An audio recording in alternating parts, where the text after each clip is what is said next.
Fear of commitment in relationships. It's a really interesting topic. I've worked with, oh my Lord, I don't know how many thousands of men and women since 1990, 28 years now, that have come in and said, you know what, everyone says I have a fear of commitment, and do I? And I've got to tell you something interesting. In about 90% of the cases, the answer is no. And let me tell you why. You're tuned into David Essel's Daily Video Boost. Excuse me, your exclusive online video community, here with you 5 days a week. Take notes. Do something that you'd rather not do. So do you have a fear of commitment in relationships? Are you single and you go, oh my God, it must be me because everything is about me. Everything is about me not being with someone long term. I end relationships really quickly. I must have a fear of commitment. Or are you one of those people who are single who individuals always say, you must have a fear of commitment. Look at this. You're 30, 40, 50, 60, 70, 80, and you're alone. Is that a fear of commitment?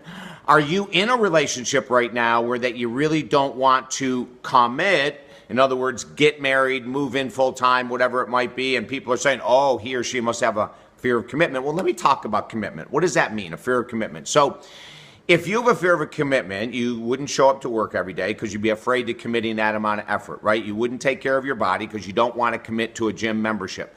There'd be 1,000 different ways that I could say, as a counselor, with deep psychological training, I could say this person has an overall fear of commitment. They change their mind constantly. They tell their friends that they're going to do X, and then an hour before X, they say no. And they constantly do it. It's not once in a moon, once in a blue moon. It's all the time.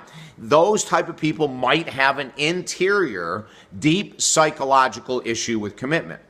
Most of us don't. As a matter of fact, I remember in the 80s when I forget the name of the book, but it was this huge bestseller on fear of commitment. And of course, it was aimed at men, right? And I remember reading it going, this is a bunch of crap. This is psychobabble. I have been doing this work actually in the world of personal growth for 38 years now, and it's not accurate. It's just not accurate. Now, let's say that you're in a relationship, but you don't want to move forward. You don't want to commit full-time to living together. You don't want to commit to an engagement. You don't want to commit to marriage, and you've been together for 2, 4, 6, 8, 10 years. Is that an honest fear of commitment?